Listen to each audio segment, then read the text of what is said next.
ഞാൻ പരാജയപ്പെടുമ്പോഴും ദൈവം എനിക്കൊപ്പമുണ്ടോ? പരാജയം മനുഷ്യജീവിതത്തിൽ അനിവാര്യമാണ്. ബന്ധങ്ങളും, ജോലിയിൽ, ആത്മീയ ജീവിതത്തിൽ അല്ലെങ്കിൽ വ്യക്തിപരമായ ലക്ഷ്യങ്ങളിൽ.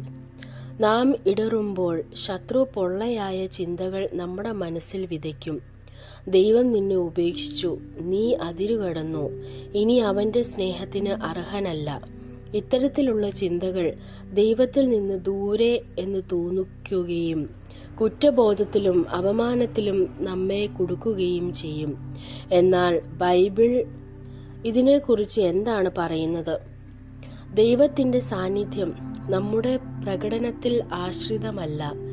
ആദ്യമായി മനസ്സിലാക്കേണ്ടത് ദൈവത്തിൻ്റെ സ്നേഹവും സാന്നിധ്യവും നമ്മുടെ പരിപൂർണതയിൽ ആശ്രിതമല്ലെന്നതാണ്. സങ്കീർത്തനം 34:18 പറയുന്നു, ഹൃദയഭംഗം അനുഭവിക്കുന്നവരുടെ അടുക്കലും ആത്മാവിൽ തകർന്നവരെ രക്ഷിക്കുന്നവനും യഹോവയാണ്. ശ്രദ്ധിക്കുക, നാം പരാജയപ്പെടുമ്പോൾ ദൈവം നമ്മെ വിട്ടു പോകുന്നില്ല. അവൻ കൂടുതൽ അടുത്തു വരുന്നു. നമ്മുടെ തെറ്റുകൾ അവൻ്റെ സ്നേഹം ഇല്ലാതാക്കുന്നില്ല. മറിച്ച് അവൻ നമ്മെ എത്രത്തോളം ആവശ്യമാണ് എന്ന് വ്യക്തമാക്കുന്നു. പരാജയം അന്തിമമല്ല. പത്രോസിന്റെ കഥ ഇതിന് മികച്ച ഉദാഹരണമാണ്. അവൻ യേശുവിനെ ഏറ്റവും ആവശ്യമുള്ള സമയത്ത് 3 പ്രാവശ്യം നിഷേധിച്ചു. മനുഷ്യ മാനദണ്ഡങ്ങൾ പ്രകാരം അത് വലിയ പരാജയമായിരുന്നു. എന്നാൽ ഉയർപ്പിന് ശേഷം യേശു പത്രോസിനെ പുനഃസ്ഥാപിച്ചു, സഭയെ നയിക്കാനുള്ള ഉത്തരവാദിത്വവും നൽകി. ഇത് കാണിക്കുന്നത് ദൈവം പരാജയത്തെ കൃപയുടെ സാക്ഷ്യമായി മാറ്റാൻ കഴിവുള്ളവനാണെന്നതാണ്. നമ്മൾ അവസാനമായി കരുതുന്നത് ദൈവത്തോടുള്ള പുതിയ അധ്യായത്തിൻ്റെ തുടക്കം ആയിരിക്കാം.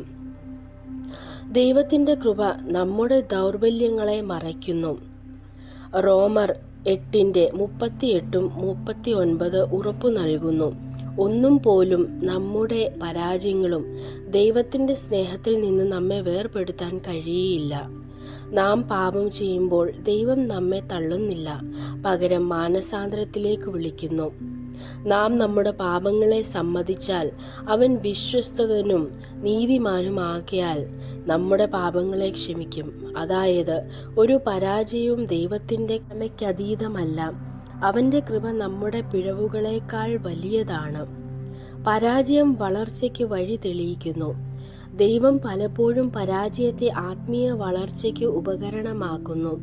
അതിലൂടെ നാം വിനയവും അവനിലുള്ള ആശ്രയവും മറ്റുള്ളവരോടുള്ള കരുണയും പഠിക്കുന്നു.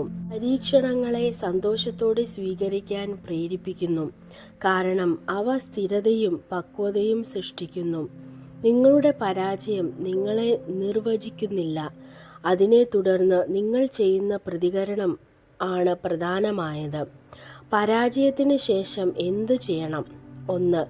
ദൈവത്തോട് ഓടി വരിക. അവനിൽ നിന്ന് അകലരുത്. നിങ്ങളുടെ തെറ്റുകൾ സമ്മതിച്ച് അവനെ ക്ഷമ ഏറ്റുവാങ്ങുക. 2. ലജ്ജയുടെ കള്ളങ്ങളെ നിരസിക്കുക. ദൈവത്തിൻ്റെ സ്നേഹം മാറാത്തതാണ്. 3. പഠിച്ച് മുന്നോട്ട് പോകുക.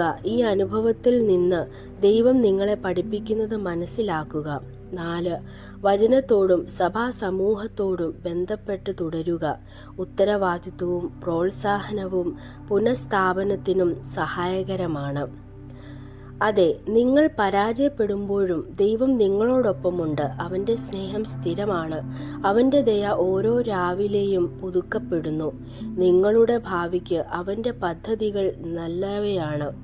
പരാജയം അവസാനമല്ല, ദൈവത്തിൻ്റെ കൃപയെ കൂടുതൽ ആഴത്തിൽ അനുഭവിക്കാനുള്ള ക്ഷണമാണിത്. ദൈവം നിങ്ങളെ അനുഗ്രഹിക്കട്ടെ.